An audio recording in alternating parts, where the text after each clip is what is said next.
Hello, class 9. So, we'll be starting off with a new topic, and it'll be a little different though because you'll be hearing my voice along with the explanations and along with the pictures or notes that you see in the PowerPoint. And I hope it'll be a time of good learning and a better way in which you understand concepts. Okay, we're gonna start off with the topic atmosphere, its structure, and its layers. So, if you look into your book in your index in the beginning of your textbook, this page number 91 clearly indicates the chapter which has atmosphere, structure, layers, and also about insulation. So that one chapter will be divided into two PowerPoint presentations, and this is just the first half of it. So you'll have atmosphere, the different layers, and the characteristics of each layer, and also a small introduction and understanding about global warming, greenhouse effect, and ozone layer depletion. So these are the things which we'll be focusing on this class. While in the next one we'll look into the second half of the chapter, which includes insolation, the factors that affect temperature, and everything that is related to temperature and how temperature plays a huge role in climate. Okay, let's get started. So atmosphere is a word that all of you would have heard many times in your lower classes. So in this chapter we'll be focusing about certain things which is related to atmosphere, the composition and structure of atmospheric layers. And these are the major layers that we'll be learning about: troposphere, stratosphere, mesosphere, ionosphere, thermosphere, and exosphere. So if you remember the last class when you had a geography homework, I had told you to replace the word thermosphere with ionosphere in your textbook. But if you haven't done it, it's okay, you can keep it the same way, because in this presentation I'll clearly differentiate the differences between thermosphere and ionosphere.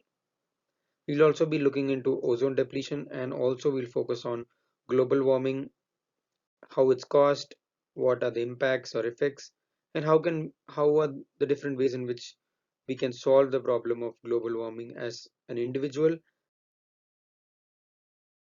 So just as I told before, you've heard the word atmosphere quite a lot of times. But if you look into how the word is split out over here, you can see the word atmo, ATMO, then S in the middle, and PHERA. The reason I've done this is because you can add the letter S along with the first word, ATMO, atmo, or along with PHERA. It gives two separate words.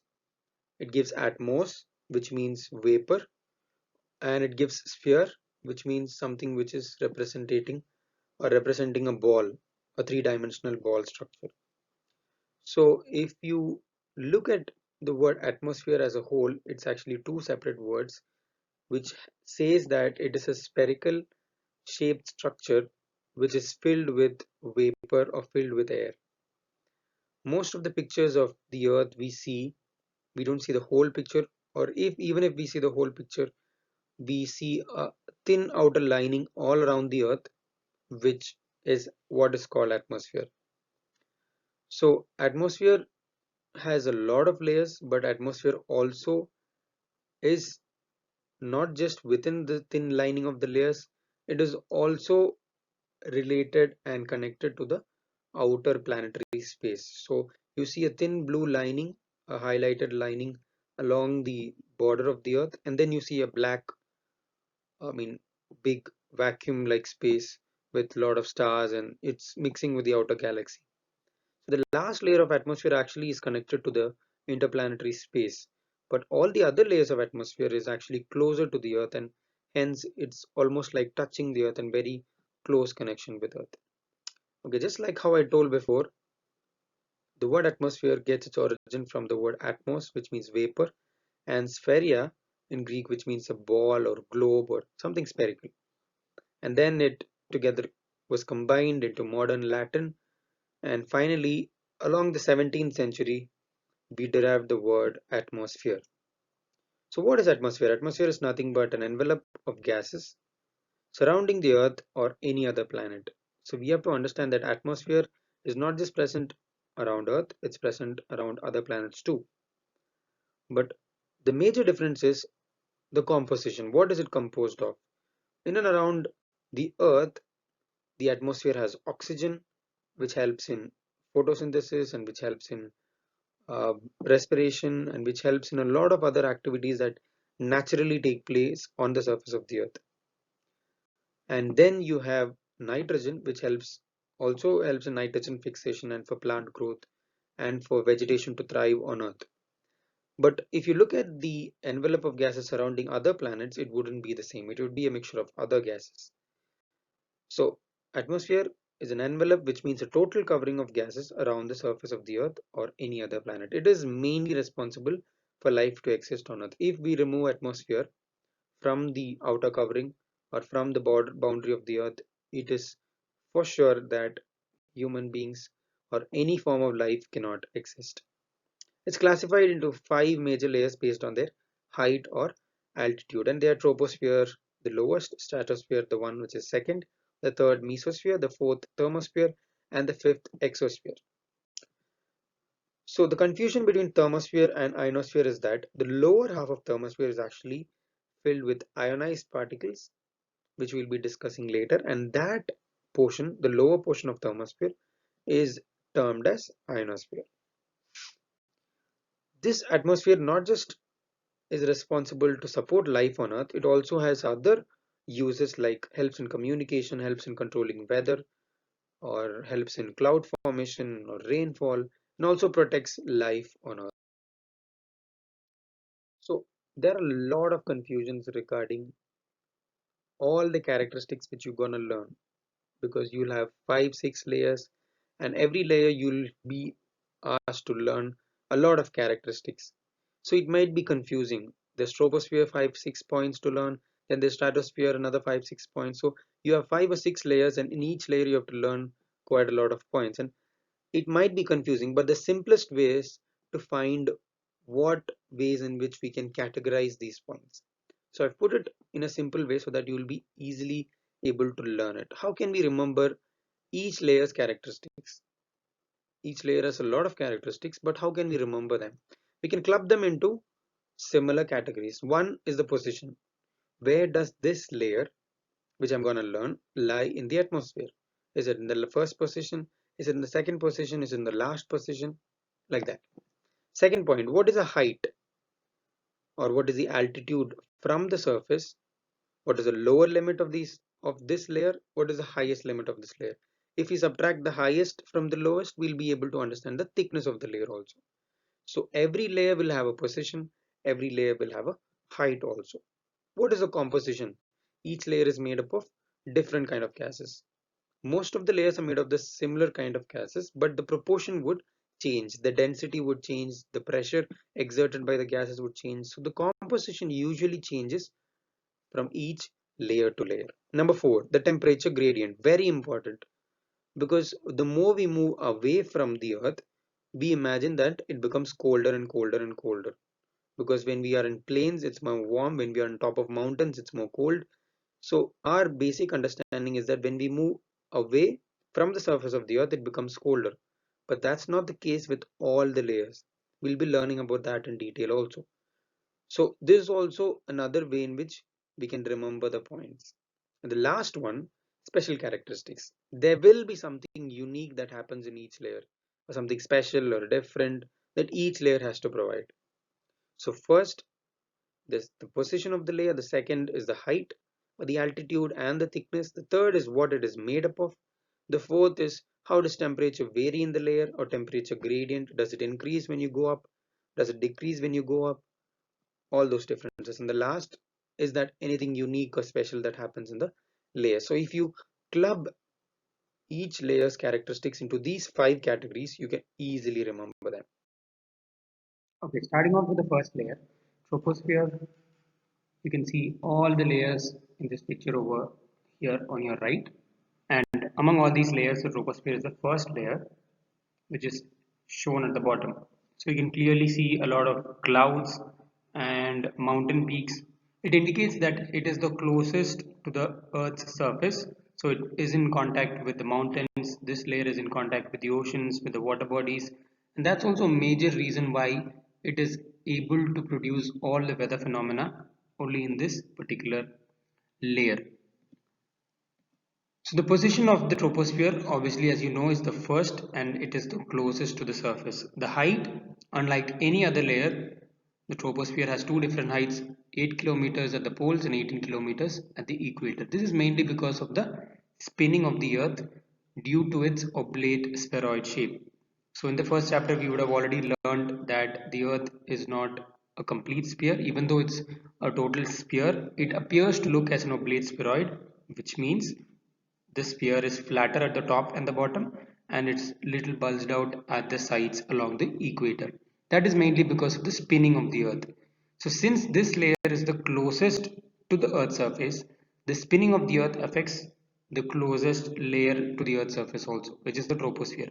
So since the troposphere is touching the earth's surface, the spinning movement which is causing the earth to change its appearance actually influences the first layer also. So the first layer which is touching also becomes flatter at the top and bulges out at the center. So that is why there are two different height levels. It's little more closer from the poles and little more far away from the equator. Composition, as we all know, it's the composition of air. Mostly 78% is filled with nitrogen, oxygen covers 21%, and the remaining is carbon dioxide and water vapor. Water vapor is a very important component. If you look at the picture, you can see clouds over there. You can see water bodies. You can see that this layer is touching or is in real contact with the Earth's surface. So if it's contact with the Earth's surface, there's a lot of evaporation, there's a lot of condensation taking place, and precipitation also occurs in this lower layer, which is troposphere. And that is why water vapor is abundantly present here. Even though it's just 1%, it is much more higher than the amount of water vapor present in any other layer. So the presence of water vapor is something which is very significant in troposphere. Temperature gradient, we always have the idea that when we move away from the surface of the earth, we go to lesser temperature. So the temperature reduces when we move away from the surface of the earth.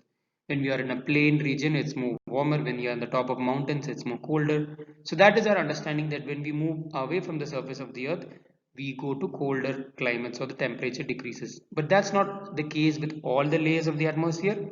It varies with each and every layer. Please understand that the temperature gradient varies with each layer of the atmosphere. With troposphere, it decreases with height. When we go to higher altitudes, the temperature decreases.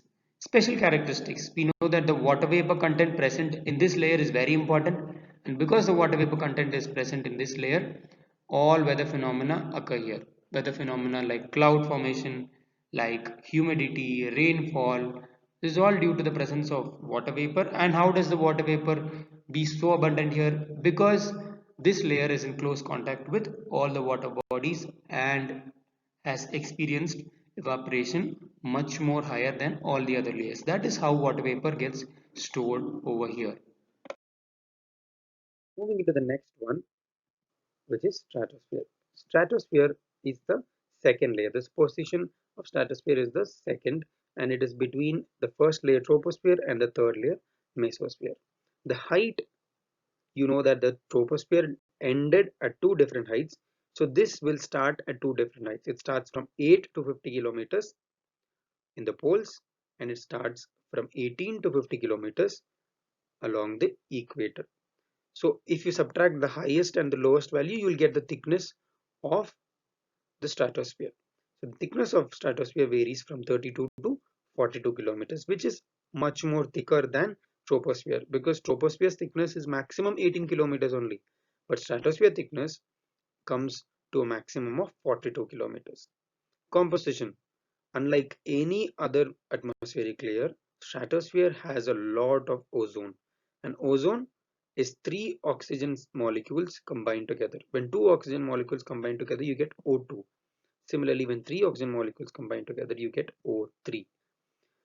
So temperature gradient increases here with height. See, it's just the opposite of troposphere. In troposphere, when we go higher and higher in altitude, there is a decrease in temperature. But here, when you go higher and higher in altitude in the stratosphere, there is a significant increase in temperature. That is mainly because this ozone layer, you guys have learned it in the lower classes, that it protects the Earth's surface and the life living on the Earth's surface from harmful ultraviolet radiations. So for harmful ultraviolet radiations not to reach the Earth's surface, something has to absorb all of this. And who is absorbing all of this? The ozone layer, which is present in the stratosphere, is absorbing all of this ultraviolet radiation and not allowing it to enter and reach the Earth's surface. So when it's absorbing so much, it's obviously getting more hotter.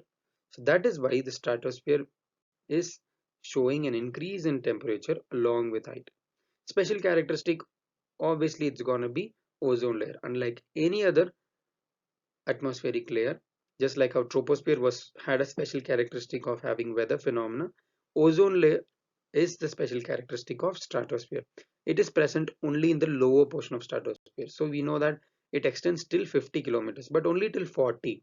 From the lowest portion till 40 kilometers, you will have stratosphere. The above 10 kilometers, you won't have ozone layer. Only in the beginning of the 20 kilometers at the top, at the bottom, you will have a ozone layer, and that is filled with this O3 molecules. This layer is highly essential to protect Earth from all kinds of harmful radiations.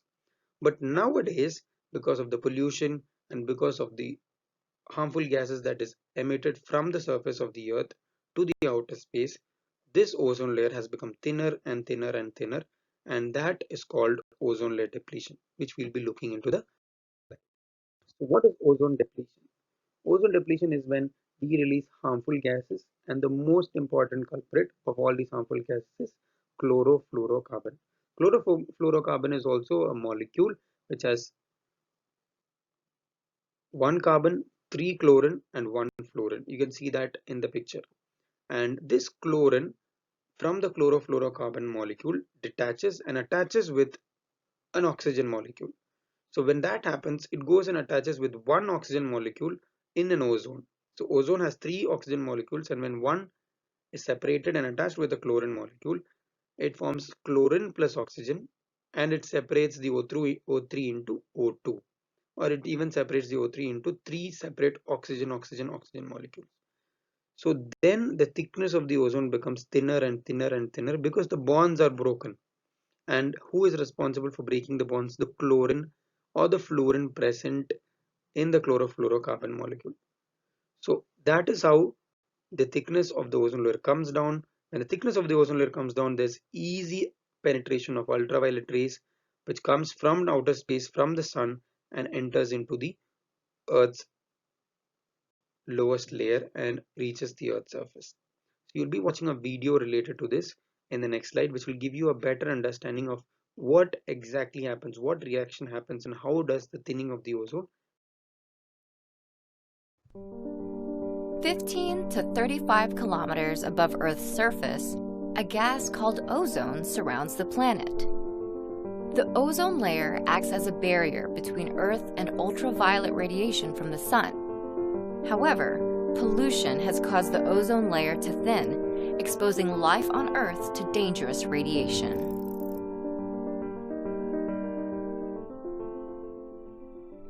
Earth's atmosphere is made up of 6 layers. The second layer, called the stratosphere, contains the ozone layer. The ozone layer is made up of a highly reactive molecule called ozone, which contains 3 oxygen atoms. Ozone is a trace gas in the atmosphere. There are only about 3 molecules for every 10 million molecules of air. But it does a very important job. The ozone layer acts as Earth's sunscreen, absorbing about 98% of damaging ultraviolet or UV light. But the ozone layer has gotten thinner. Chemicals called chlorofluorocarbons, or CFCs, are the primary culprits in ozone layer breakdown holes, but that name is misleading. Ozone layer damage is more like a thin patch, with the thinnest areas near the poles. The ozone layer above the Antarctic, in particular, has been impacted by pollution since the mid-1980s. There, the region's low temperatures speed up the conversion of CFCs to ozone-damaging chlorine. About 90% of CFCs currently in the atmosphere were emitted by industrialized countries in the Northern Hemisphere. In 1989, the Montreal Protocol banned the production of ozone-depleting substances. Since then, the amount of chlorine and other ozone-depleting elements in the atmosphere have been falling. Scientists estimate that chlorine levels will return to their natural state in about 50 years. By then, the Antarctic ozone hole will shrink to smaller than 8 million square miles.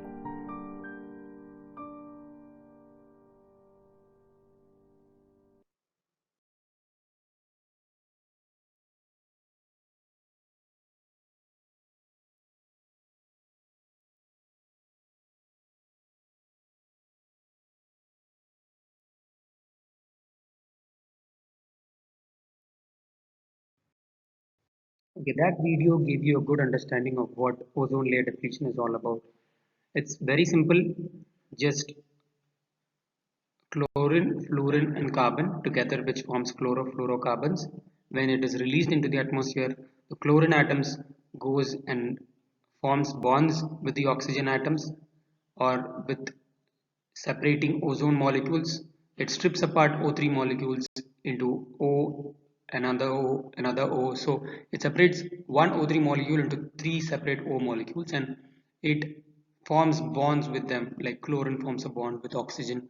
And this makes the ozone, which was O3 earlier, to become O, which means that the bonds of ozone is broken and it becomes thinner and thinner.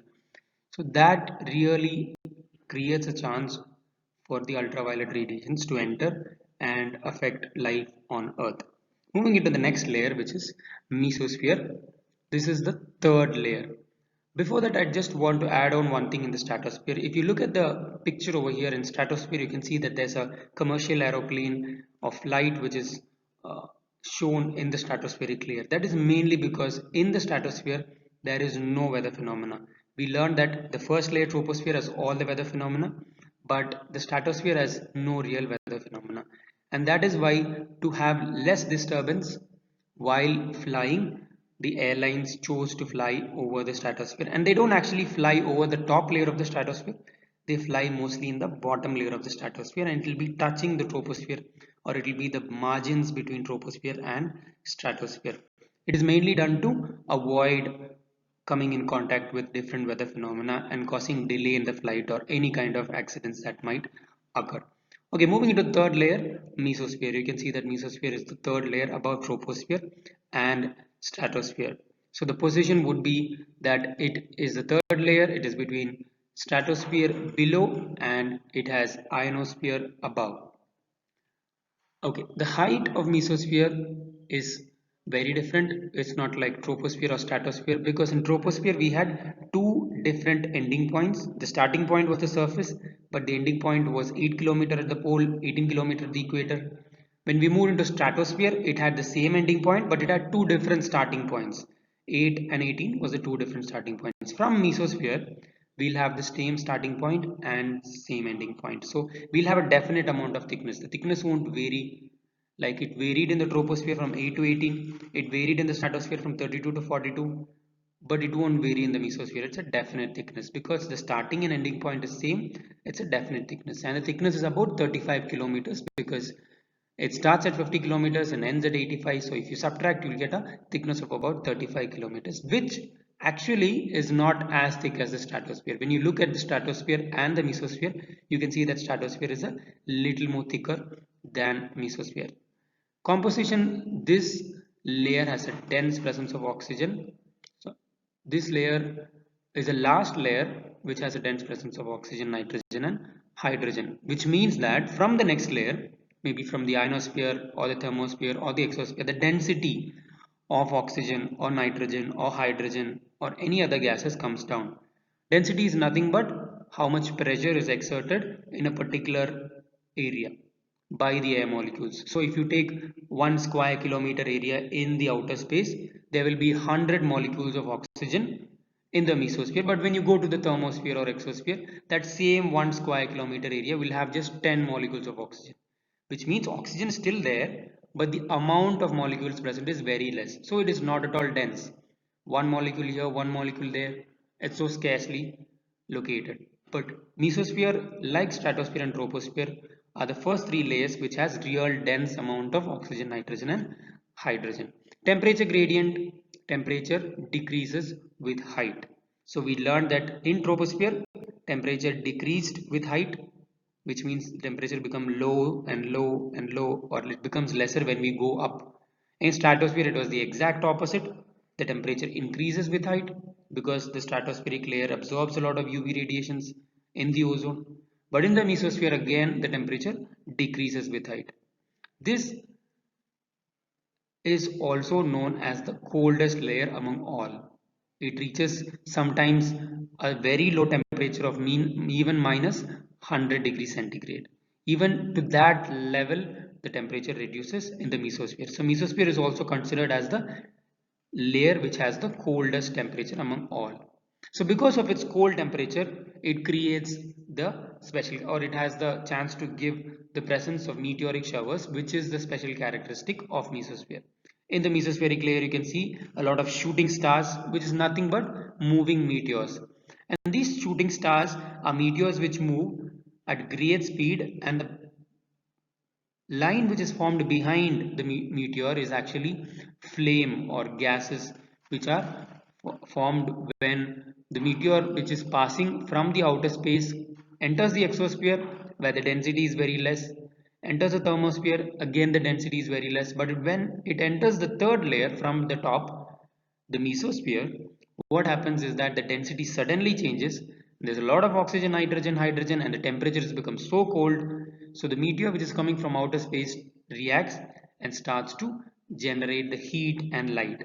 So you can see that it's written that they pass through the exosphere and thermosphere without much trouble because those layers don't have much air. It means that those layers have air molecules, but the density is very less. But when they hit the mesosphere, there are enough gases to cause friction and heat. So friction is resistance. So when the same meteors is passing through the exosphere and thermosphere, the air is not dense, so there's no resistance. The meteor is not rubbing with anything which is causing a lot of resistance. The air molecules are very less. But when it reaches the mesosphere, the air molecules are abundant, the density is so high, so it starts to rub, or it starts to go past a lot of air molecules, which creates a lot of friction, and that generates heat and light, and it starts to light up, and it moves by forming a line of flame or fire or light.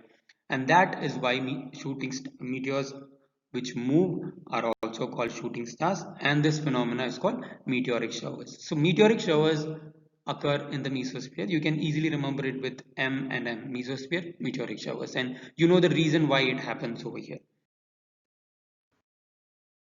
Moving into the fourth layer, which is thermosphere, we had a lot of doubts regarding this layer because I told you in the homework time to change the term thermosphere and write ionosphere, but I'll give you a better understanding of it.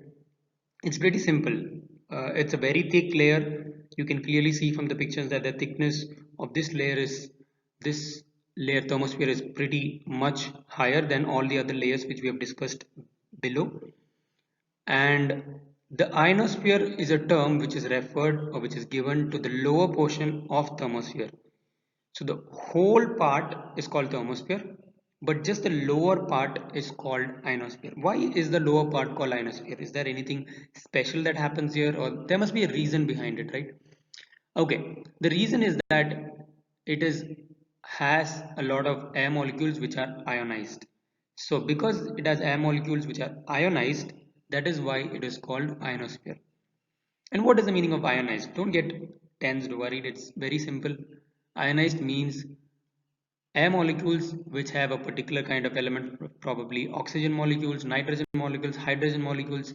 These molecules are made up of atoms, and atoms have electrons, protons, and neutrons. If they gain an electron or if they lose an electron, they get a particular charge. That's what we learn in physics, or you would have learned in chemistry. So all these elements, when they gain an electron, they become negatively charged because electron always have negative. But if they lose an electron, they become positively charged. So that's what happens in the ionosphere. There's always a gaining and losing of electrons for the air molecules, or for the elements, or for the oxygen molecule or carbon molecule, nitrogen molecule, or the constituents of air in the lower half of the thermosphere, and they get electrons or give electrons all the time, and they are ionized because of that. So that is the reason why the lower half of thermosphere is called ionosphere, while the whole portion is called thermosphere. So where does it lie? It lies in the fourth place. It has mesosphere below, it has exosphere above. So that is the position. But the thickness compared to all the other layers is very high. It starts at 90 kilometer and ends at 500 kilometer, which means it is 400 to 410, above 400 kilometers thick.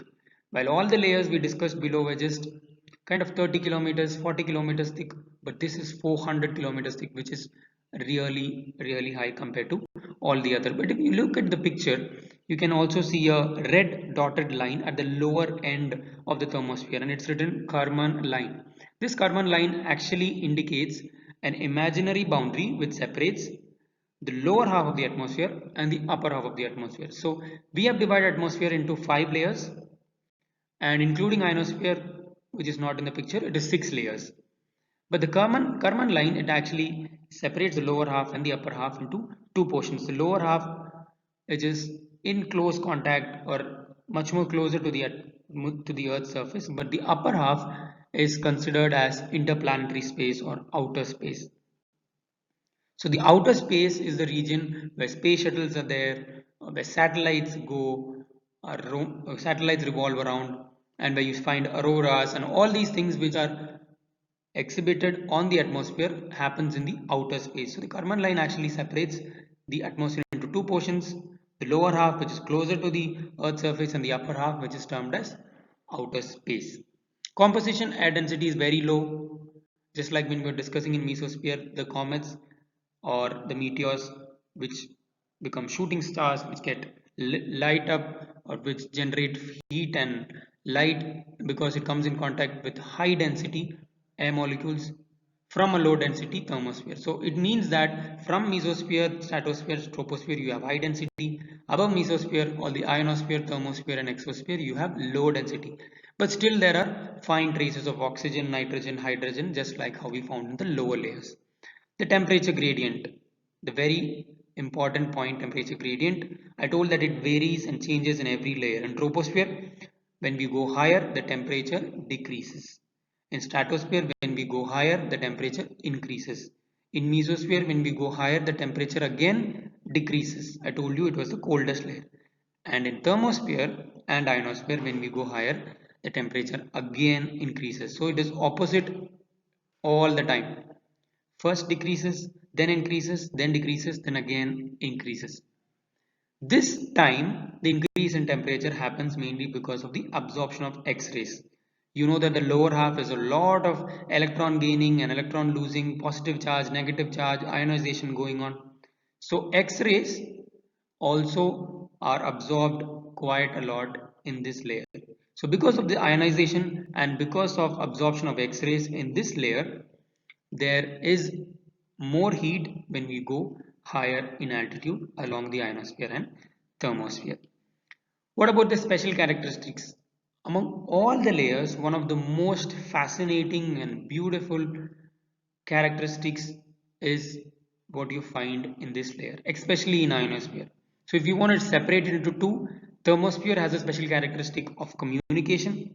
It helps in communication because this layer absorbs X-rays, and it helps in satellites, it helps in space stations or space shuttles to move, and for communication from one country to another through satellite. All these are mainly done or mainly been able to do properly in the thermosphere, and that is the especially talking about the upper half. But the lower half exhibits one of the most beautiful features that the earth has to offer, and that is auroras. What are auroras? You can see that the green, blue, purple mix of all the color lines you see at the lower half of the thermosphere is what you call auroras. There are two kinds of auroras. If you see auroras in the northern hemisphere, it is called aurora borealis, Borealis.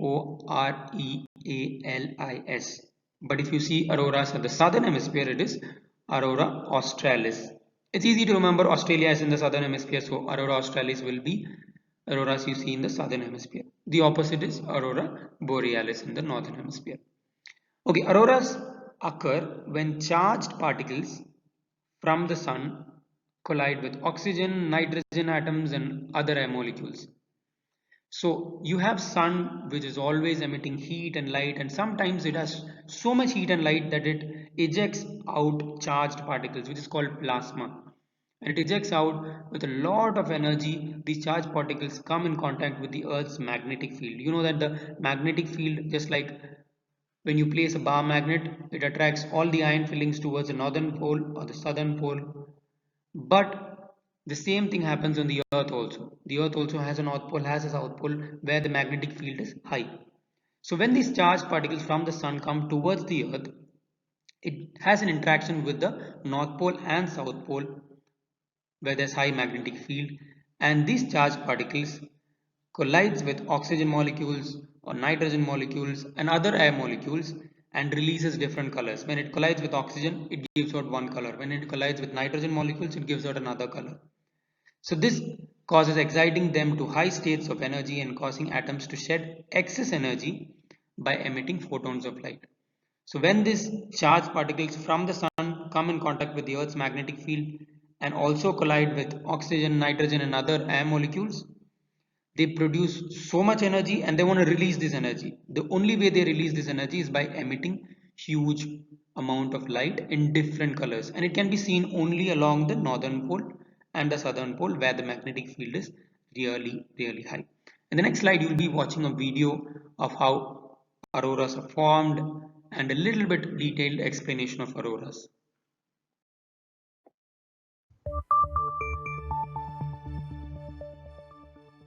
If you live up in high latitudes, then this needs no introduction. The Northern Lights, also known as the Aurora Borealis. These stunning swirls of light dazzle the night skies of the upper northern hemisphere. In the lower southern hemisphere, they're called the Aurora Australis, or the Southern Lights. Auroras occur due to the interaction between Earth's atmosphere and the solar flare, hurling charged particles at us from the sun. The sun constantly shoots plasma out into space. When it reaches Earth, the planet's magnetic field protects us from these harmful particles. But these particles do get funneled in at the north and south poles. When the electrons from these particles come in contact with oxygen and nitrogen, they transfer energy and it gets released as swirls of light called photons, giving you this stunning display. Auroras can occur on other planets too. One prominent world is Jupiter. Jupiter's intense magnetic field produces active auroras over 1,000 times brighter than our own. If you get a chance to see these lights out, sit back and enjoy one of the best natural spectacles of the night sky. For the latest in space, look up with AccuWeather Astronomy. You never know what you'll see. That gave you a very beautiful understanding of what auroras is. So auroras, just like I told before, you can see it in the northern hemisphere. It's called aurora borealis. Not exactly in the north pole, but little around the north pole, probably at 10 or 15 degrees from the north pole, which would be 80 degree north or 75 degree north latitude, and the same a little 10 or 15 degrees from the south pole, which is 75 to 80 degrees south. So along the 75-80 degrees north and 75-80 degrees south, if you draw a circle on the globe, whichever countries it cuts across, you will be able to see the auroras. In the southern hemisphere, if you draw a line along that, you might be able to mostly draw the line around Antarctica. So that's why Aurora Australis is not pretty much famous, because you have to go to Antarctica to see Aurora Australis. But in the northern hemisphere, if you draw a line on the globe around 75 to 80 degrees, you will cut across a lot of countries, which might include Russia. It includes the northern part of United States of America, which is Alaska, some parts of Canada, Iceland, Norway, and all some other northern European countries also falls in this line. So Aurora Borealis is much more famous because people are able to see it when compared to Aurora Australis. Moving into the last layer, the final layer, which is called exosphere. So if you compare all the other layers, exosphere has one distinct difference in the thickness. It is that it doesn't have an upper extent or upper limit. In a lot of textbooks and in a lot of places in the website, you will find that the exosphere has given an upper limit. But when we think with common sense, if exosphere had an upper limit, then there's something we should tell above the exosphere. If you draw a line saying that this is the last boundary of exosphere, there must be something which tells that what's above exosphere as well, because we have found the boundary. So that is the main reason why exosphere is just the starting point and it doesn't have a definite ending point. So the position is that it is last, it is after ionosphere and thermosphere. It is the farthest from the earth's surface, or it is so far away from the earth's surface. Height 500 kilometers and above, so no upper limit. So if you want to compare the thickness of exosphere to all the other, you cannot compare how thicker it is than the others, because you don't have an upper limit. It will definitely be much more thicker than all the other parts or all the other layers. Composition: oxygen, nitrogen, argon are the main three components present in the exosphere, but we don't know much more details about exosphere because we have explored only to a particular limit of the exosphere. It is widely dispersed particles of hydrogen and helium. So when you come lower and lower from the exosphere to the thermosphere, mesosphere, stratosphere, troposphere, when you come lower, the density becomes more and more and more, and the pressure exerted also becomes more. When you go higher above, the pressure decreases. The next thing is the temperature. Temperature gradient, we know that it was opposite and it was fluctuating. It became low with altitude in troposphere, high with altitude in stratosphere, low with altitude in mesosphere, and again high in troposphere. But in exosphere, the same way, we don't know. We only know to a particular height. It increases with height, sometimes it decreases, but we don't know beyond. We know only to a particular limit. And according to the reports, there has been a lot of differences that has been measured in temperature. 300 degrees centigrade has also been measured. 1650 degrees centigrade has also been measured. But we don't know whether it keeps on increasing or it again decreases, because it doesn't have an upper limit.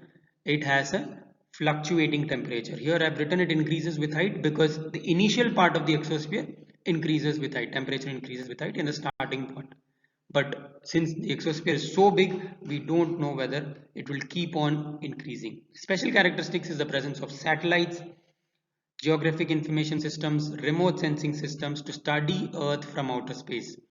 So you have NASA, you have a lot of other geographic information systems and companies who launch satellites and spaceships, or even launch remote sensing devices to the outer space to take pictures of the earth, to understand which are the places where global warming is happening, deforestation is taking place, urbanization is taking place, and what are the changes that is taking place on the earth's surface. We learn a lot about that from the satellites and the remote sensing images which is clicked by the satellites. And for learning more about the earth, we send satellites and geographic information systems, and that is what is mainly used in the exosphere, and that is the main advantage or special characteristic. This is a very important graph. We have been discussing about temperature, which was changing up and down, and we also discussed about pressure, which reduced from the bottom to the top. So the troposphere had the maximum pressure because it's closer to the surface, and the highest layer exosphere had the minimum pressure. So pressure is very simple to understand because you have more air molecules at the bottom, So when more air molecules are stacked together or compressed together, you have more pressure. When you go higher and higher and higher, we discussed that there was lesser density, the number of molecules is lesser. And since there's low density, the pressure exerted also will be low. There's low force which is exerted by the air molecules. So the blue line indicated in the graph indicates the pressure. So you can see the pressure and the values of pressure is given above as microbars. Millibars, MB. Pressure is given in millibars from 0, 200, 400, 600, 800, 1000 and 1200. So it starts at 1000 millibars on the Earth's surface, and when you go to the troposphere, stratosphere, it reduces drastically 800, 600, 400, 200, and by the time it reaches thermosphere, it almost touches zero. In mesosphere, it is at 10 millibars, maybe. In stratosphere, it is at 25 millibars. But you can see how fast the air pressure changes from 1000 millibars in the troposphere to a 20 millibars in the stratosphere. There's a huge reduction in pressure from the beginning to the end. I want all of you to draw this graph in your copy. The temperature, pressure, altitude graph. Along with altitude or height, how does the pressure change in all the layers and how does the temperature change? Temperature, always remember, it is very easy. It might look confusing, but it is very easy. We know that when we move from low altitude to high altitude on our Earth's surface, temperature obviously decreases. So what's happening on the Earth's surface is obviously what will happen on the first layer also. So the first layer, troposphere, shows a temperature change just like how we experience on the surface, which is when we go to higher altitudes, there's a reduction in temperature. So if you look at the troposphere, when the altitude increases from 0 kilometer to 10 kilometer to 20 kilometer, almost at 10 kilometer till 10 kilometer, the temperature decreases from 20 degrees to minus 60 degrees in temperature. Then from 20 kilometers to 50 kilometers, you can see the temperature is again increasing from the upper portion of troposphere to the upper portion of stratosphere. So again there's an increase in temperature. Then again from 50 kilometers to 80 kilometers, you can see there's again a huge decrease in temperature. Remember, I told you mesosphere is the coldest layer. So when you try to plot the graph, make sure that the reduction in temperature shown in the troposphere is lesser than the reduction in temperature shown in the mesosphere. Mesosphere is always more colder than troposphere. The same way, stratosphere is less warmer than thermosphere. Stratosphere also becomes warm, thermosphere also becomes warm, but thermosphere becomes more warmer. Okay, so these two changes in pressure and altitude, pressure and temperature along altitude from one layer to another is very important. It is very simple to understand that the lowest layer has the same characteristics of the earth. So troposphere has reduction, then everything is opposite. Stratosphere has increase, mesosphere again decrease, then thermosphere increase. And for exosphere, you don't have to mark it because we don't actually know whether it keeps on increasing. So the line which you extend from thermosphere can end at the starting of exosphere. So here is a video which will help you to summarize all the layers which you learned till now: the troposphere, stratosphere, mesosphere, ionosphere, thermosphere and exosphere in a short animation video.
Okay, that video gave a clear understanding of all the layers. It didn't have exosphere because there were much more important points to convey for the first four layers. That is why they skipped exosphere. But exosphere, as I told earlier, you can just remember it as the last layer, which doesn't have an upper extent, which has very low air pressure and low density.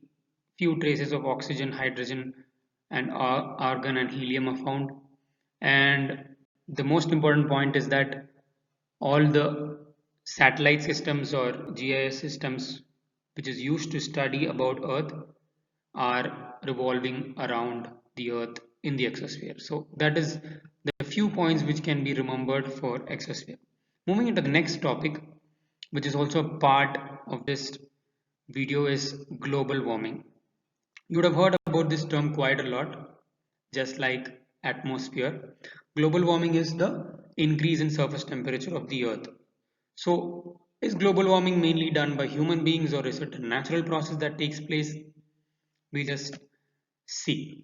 In the last century, human activities such as burning of fossil fuels, deforestation have caused a jump in concentration of greenhouse gases in the atmosphere. The result is the extra trapped heat and higher global temperatures. So that's the simplest definition of how global warming has taken place. Greenhouse effect is actually a natural process. We have heard about greenhouse effect as a negative thing, but it's actually a natural process. It's a process by which when solar radiation comes or sun's radiation comes into the earth, some part of that radiation gets reflected back, and when it gets reflected back, imagine 100 percentage of sunlight is coming, 20 percentage gets absorbed, 80 percentage goes back. In that 80 percentage, only 60 percentage actually crosses the troposphere, 20 percentage again gets radiated back and forth, making the earth warm during night. So the same thing will happen if you build a house or a home which is made out of glass. It will absorb all the sunlight and it will radiate back only some, and it will keep the home warm. In extreme polar conditions or cold countries, you can find out some homes have a lot of plants inside and they grow or do cultivation or do some kind of vegetable farming by building a home or a structure which is completely made out of glass, which absorbs sunlight but doesn't reflect back everything and keeps warmth inside during the cold conditions. So this is a natural process called greenhouse effect. But what has happened is that we have been burning fossil fuels, increasing methane, nitrogen dioxide and harmful gases. We've also been cutting down trees, which increases carbon dioxide. And we have also been doing all the other activities which increases greenhouse gases. Greenhouse gases such as carbon dioxide, methane, nitrogen dioxide, ammonia, chlorofluorocarbons, and all the other gases. So these gases become so much high in concentration just in the troposphere, and it doesn't allow the amount of gases which is supposed to go out of Earth. Already greenhouse effect doesn't allow everything to go out. I told in that 80 percentage, 60 percentage only goes out, 20 percentage is trapped inside. But when we pollute the earth, it becomes much more. In that 80 percentage, only 40 percentage goes out, but the 40 percentage is remaining inside. Now it becomes more warmer. Now there's a lot of heat trapped inside, and there's a lot of inward radiation between the troposphere and the earth, again hitting the troposphere, again the earth. So that makes the earth warmer and warmer and warmer. So it's a gradual increase of the Earth's surface temperature mainly caused by several human activities. It is directly linked to the increase in greenhouse gases in our atmosphere, just as I explained. It also affects the climate, it affects the weather balance, it affects the ecosystem, it affects the plants and animals that live on Earth. In the last 10 years, there has been an average increase of 0.8 degrees centigrade or 1 degree centigrade. In the picture at the bottom right, you can see increased greenhouse gases means less heat escapes. Between pre-industrial times and now, the Earth's average temperature has risen by 1 degree centigrade. That's almost the same amount which is written in the last 10 years. So if we continue to do the same thing, if there's not going to be any reduction in the greenhouse gas emission or the amount of pollution or the way we are treating Earth, there will be a much more higher increase in the next 10 years. The last 10 years there was only 1 degree centigrade increase. In the next 10 years there's going to be 2 degrees to 3.5 degrees increase in temperature, which is a really high increase in temperature. So what are the indicators that the world is becoming warming or warmed or becoming hotter? When you look around, when you read the newspapers, when you surf through the net, you can see a lot of news related to these. Glaciers, the lower arrows, so the arrows indicating down, is that it is decreasing. The arrows which are white pointing upwards means that it is increasing. Glaciers are decreasing, which means they are melting. Snow cover, or the areas which is covered by snow, that area is decreasing. Now there is lesser snow cover. Permafrost, retreating poleward. Permafrost means the areas which are permanently frozen. The areas which are permanently frozen, which starts from the pole towards the equator. There's a huge circular patch in the Arctic and the Antarctic from the pole outward, which is covered with snow throughout the year. But that is moving towards the poles, which means it is starting to melt, and the area which is covered by snow is actually moving towards the poles, which means there's a lot of melting taking place. Spring is coming earlier, which means there's a change in seasons, not how it usually used to come. Sea ice, if there's icebergs in the sea, it's breaking apart and it's reducing. Ice sheets, if you see on the sea or in plains or in cold places, that's also decreasing. What are things which are increasing? Temperature over land is increasing.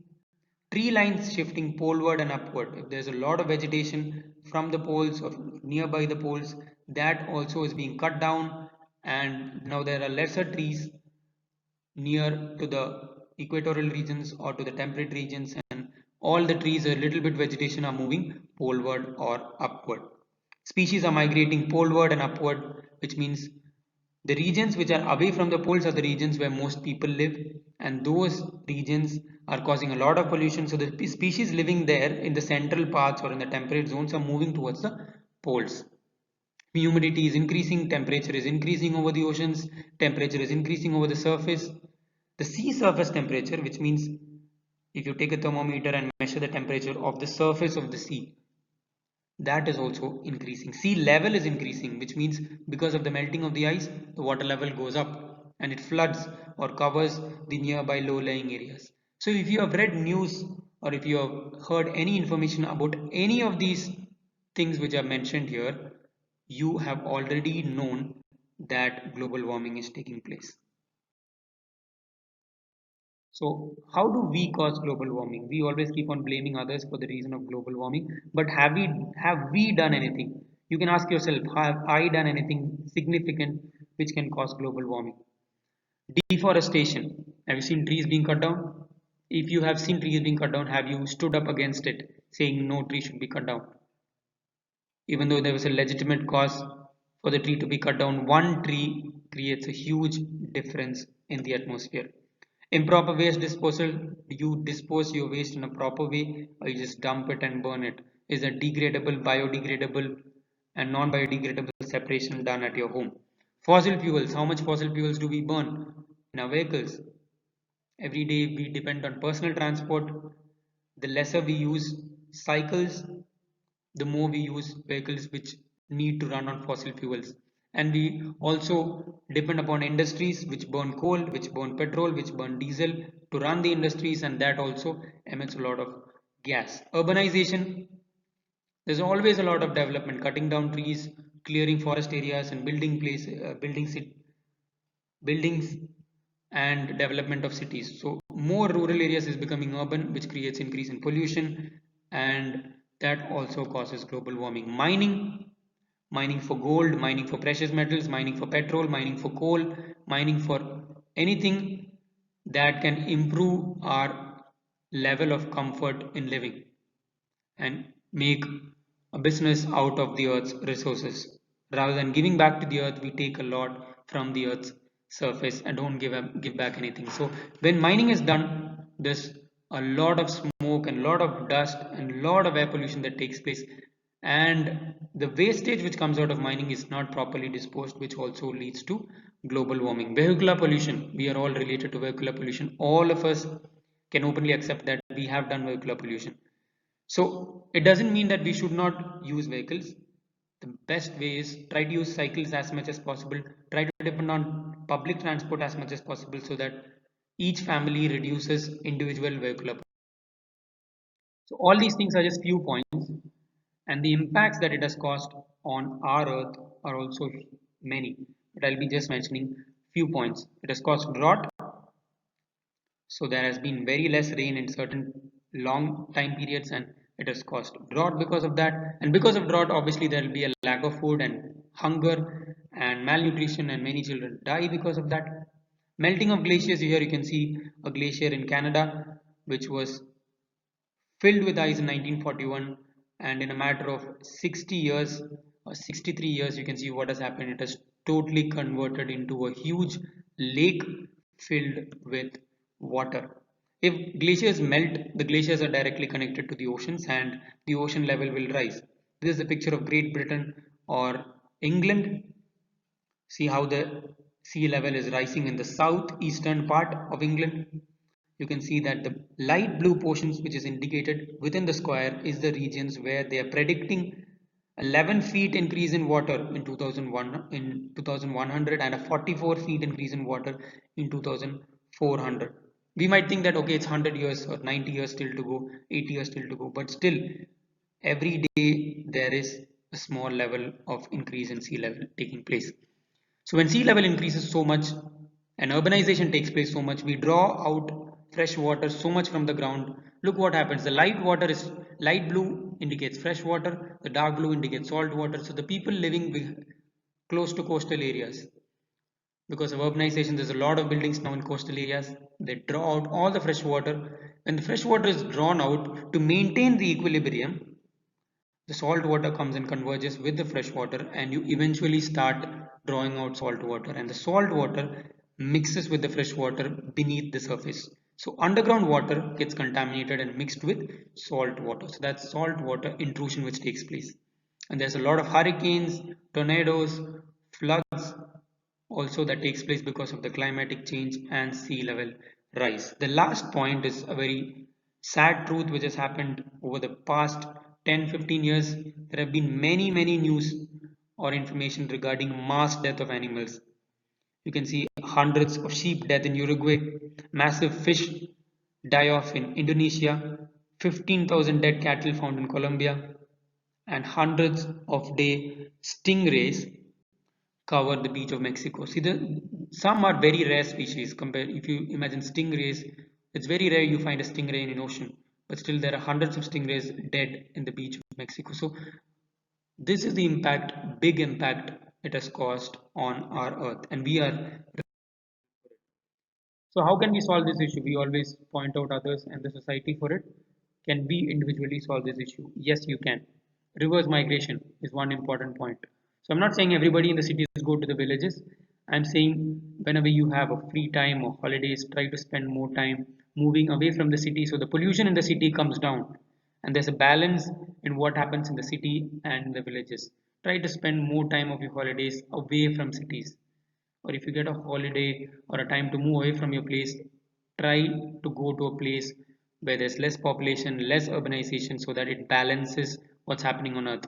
You might think, what can one person doing this create? If every person does this, it creates a big difference. Number two, proper waste management. Are you doing proper waste management at your home? Paper, glass, plastic, metal. Are you separating each and every kind of waste material into separate bins? And are you recycling things which can be recycled? Are you creating manure out of things which can be decomposed?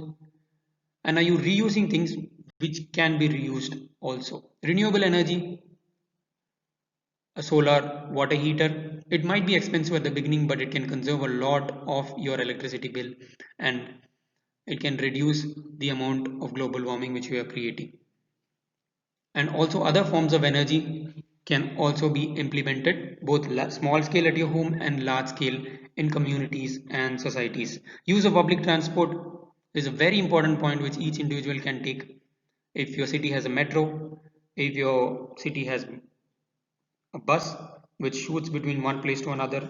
Try to use it as much as possible when you're traveling, and use less of your personal transport, which will drastically reduce the vehicular pollution which is emitted in a single day. Use more of cycles, which is very good for your health of your body and the health of our earth.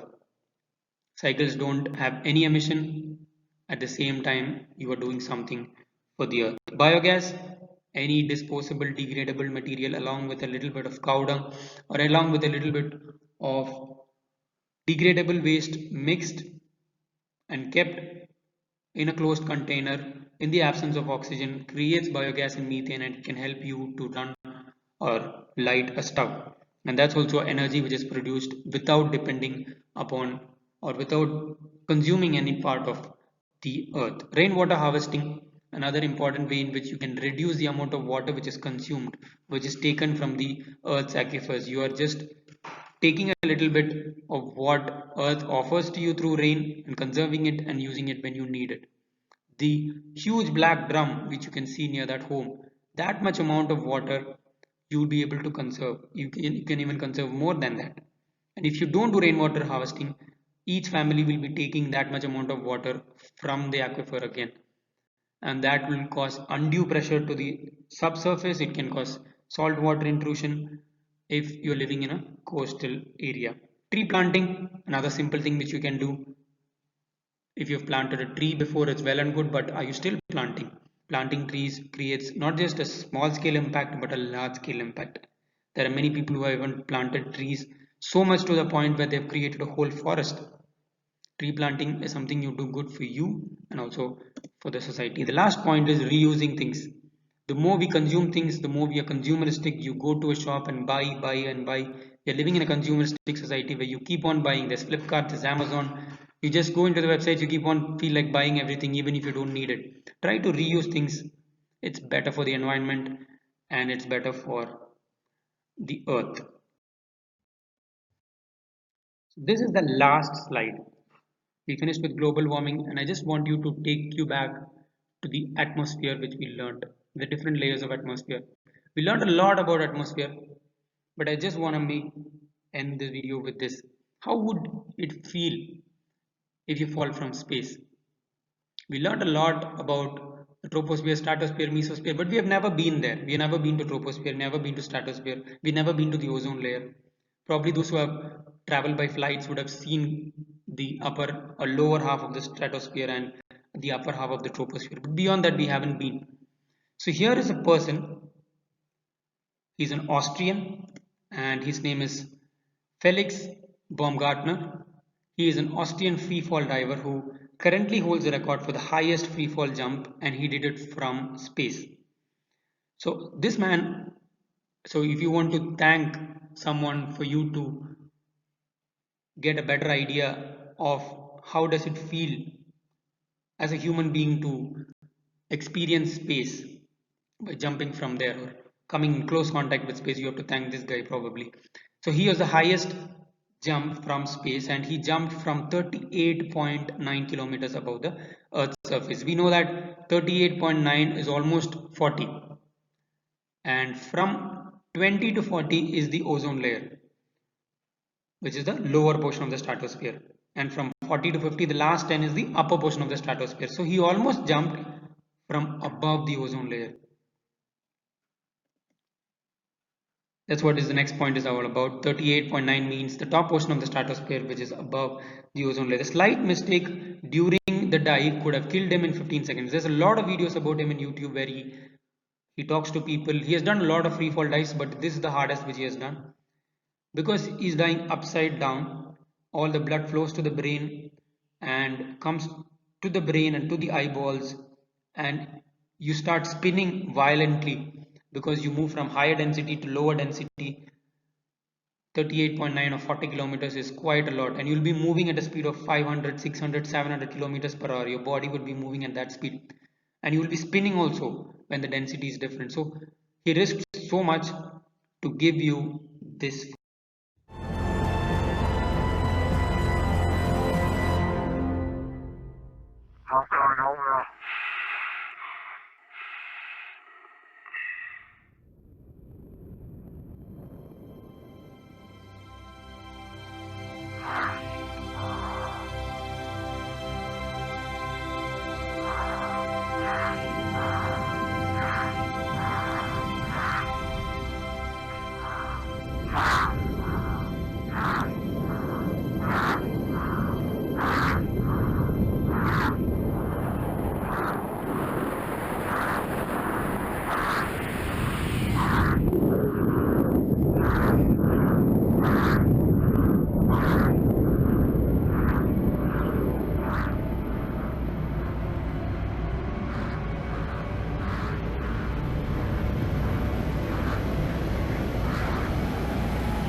What is he doing?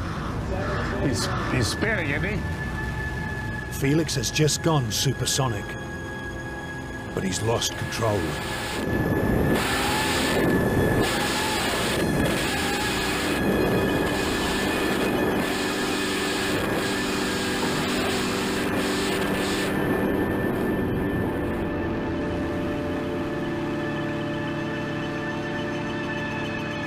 Gosh darn.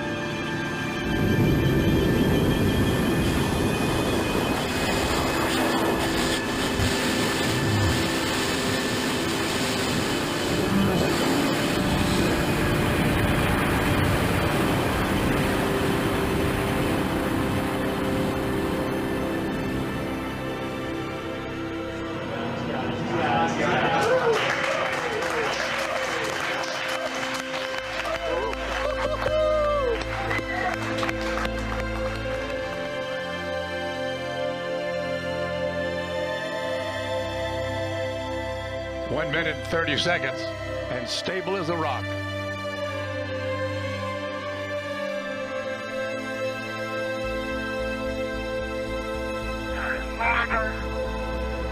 Felix, you calling me? Keep talking, Felix, keep talking. 3 minutes free fall, 3 minutes free fall. Anything. I have been following spin for a long time. Sounds like I have a half hour. The laser is smoking up. I repeat, the laser is smoking up. Felix, you're at the coldest altitude. The further you fall, the warmer it's going to get. Keep it up. I'm pulling my lasers.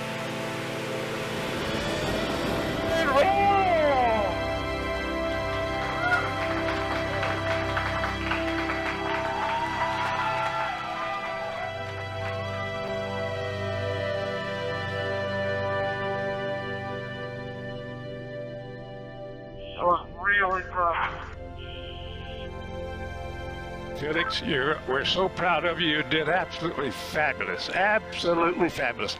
I couldn't have done any better myself.